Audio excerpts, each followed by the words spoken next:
and Felicia Friesema. The purpose of this press conference is to provide information regarding the shooting that occurred on board a Foothill Transit bus on June 17th, 2024. Please understand that this investigation into the shooting is ongoing and its early stages. However, we feel it is important to brief the public with the releasable information we currently have. And up next, I'll have Acting Commander Lieutenant Saul Gomez. Thank you, and good afternoon. The details of the incident are as follows. As we all know now, on June 17th, 2024, at approximately 6 in the afternoon, a shooting occurred aboard a Foothill Transit bus as it was traveling westbound on I-10 freeway right around the Puente Avenue off-ramp. On June 18th, 2024, the California Highway Patrol investigators arrested the suspect of an attempted murder inside that bus. This arrest comes 20 hours after the incident occurred.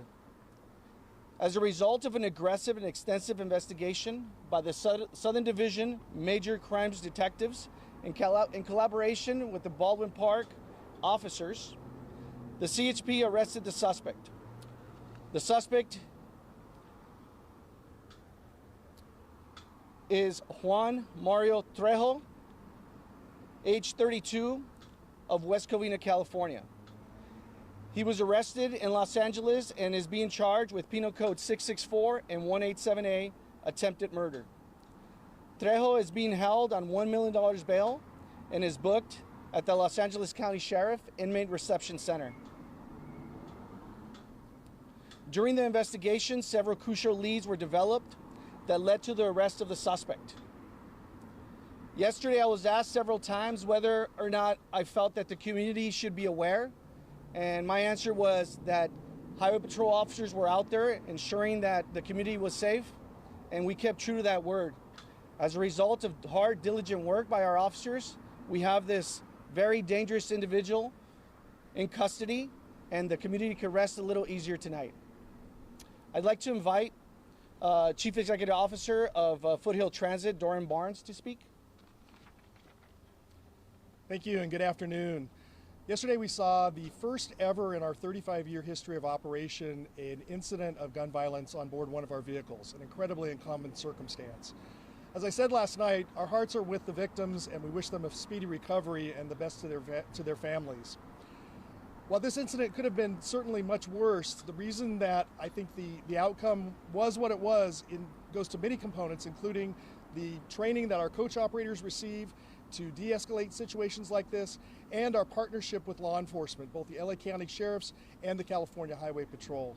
We are incredibly grateful to the California Highway Patrol members who worked super hard over the last number of hours to reach this outcome. And again, we are very grateful that it's resulted in this result at this point. There are many issues that are facing our communities, including mental health, homelessness, drug addiction, and unfortunately we see these issues that are affecting our community widely that spill over onto our transit system. Safety continues to be our top priority, and we'll continue to lean in to do everything we can to keep the system as absolutely safe as we possibly can. Thank you. At this time, I'd like to open it up for any questions that you may have. Lieutenant, yesterday you mentioned that the bus is equipped with camera equipment. When you arrested Mr. Trejo, was he wearing the same outfit, or did he match up to the images that were captured on the bus? So the arrest took place as a result of traditional police work and some technology as well. And the footage from within the bus that was provided to us by Foothill Transit played a very important role in that arrest. Facial recognition, obviously, is how you guys probably track them down, right? So not necessarily. We used, once again, a combination of traditional and technology-based police investigative approaches. Can you talk a little bit since where you found him, how he was arrested, what part of LA, was he walking along, was he at a house? So during the course of our investigation last night, our officers worked diligently through the night. During that night shift work, we managed to identify the suspect. And once again, we identified him through the footage that was obtained from the bus, and good old-fashioned police work, asking questions, knocking on doors, and trying to identify the suspect. Once we identified that suspect, we were able to divide our resources to potential areas where we might find him.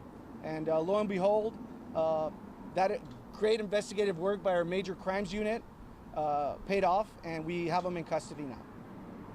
Distance-wise, how far was he from the crime scene? So he was arrested in Los Angeles, borderline East LA, which is roughly about 30 miles from here. So he was not within the community at the time of the arrest. Any idea how he got there? Did he walk away or ran away? Did he hitch a ride? So those details, we are still working on those. As you can imagine, there's a timeline that we will put together to determine how this entire thing went down. So we are still working on those details. He was at a home. He was at a home. It wasn't his home, but he was at somebody's home that was affiliated to him.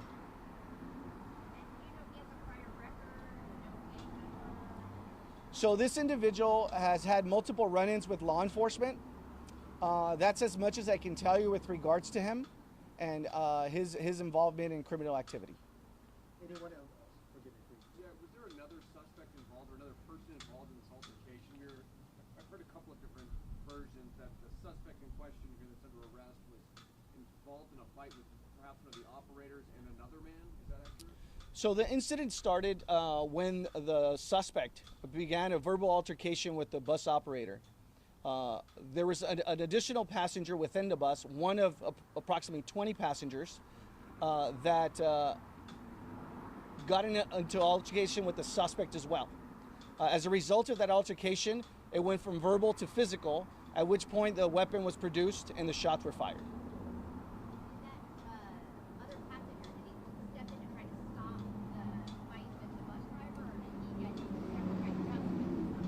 So that individual within the bus got into a verbal altercation with the suspect, and at which point it became physical. So that's as much as I can say with regards to that. He wasn't stepping in to help the bus driver. The bus driver and the suspect had a verbal altercation, but it never became physical. And so there was a break between the two. I'm trying to understand the The timing. timeline. So the timeline is the suspect gets into a verbal argument with the bus driver. At some point, that verbal argument turns towards a passenger within the bus, and then it escalates from there. Any other arrests in East LA? Sometimes people might get arrested for, helping someone who's wanted. So no additional arrests and connections to this case. But as you can see, we did recover the weapon that was utilized in the crime, which is going to be very important for prosecution. Talk about your victim, how she was today, and determine if she was shot or if it was shrapnel. Right. So the victim was treated at a local hospital, and to my knowledge, she has been released with non-life-threatening injuries. So that has not changed since yesterday. Was there a struggle, or did he give up when your officers showed up? Our officers did not struggle with the suspect.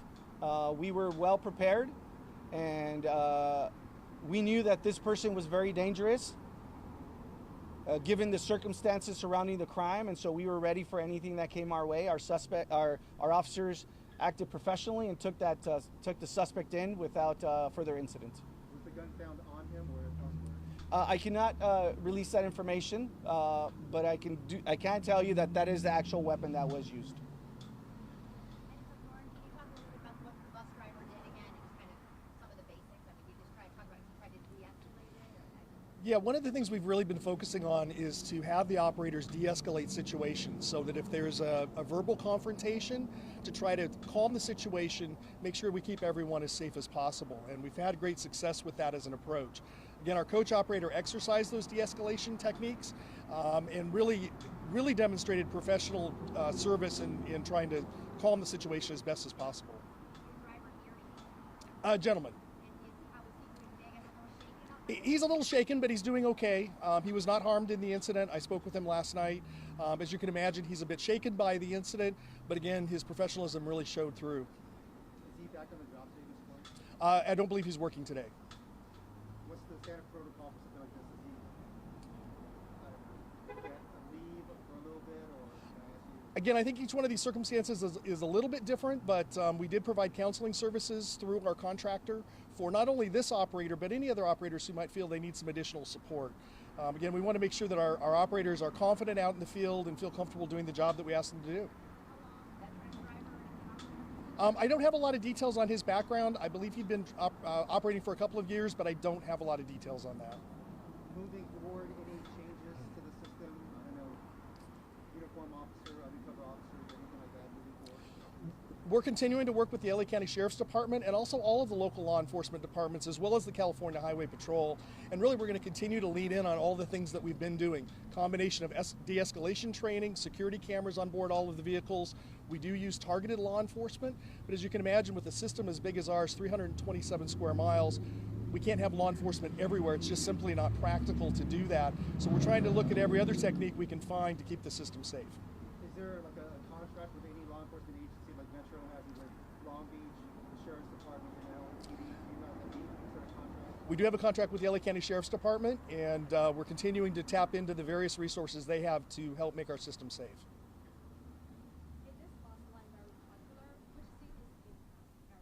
It's a very popular bus line. In fact, it's probably our most popular bus line. It's our Silver Streak that starts in Montclair and really parallels the I-10 freeway all the way into downtown Los Angeles. The initial count that we had was 20, but upon getting additional information, I believe the count was only 7. Still, 7 people were impacted. 7. And that includes your operator just passengers? 17 passengers? Okay, I've been corrected. 17. That line is back in service again today? That line is back in service. In fact, the line continued to operate in service while this particular vehicle was part of the investigation. Other buses were continuing to carry passengers where they needed to go.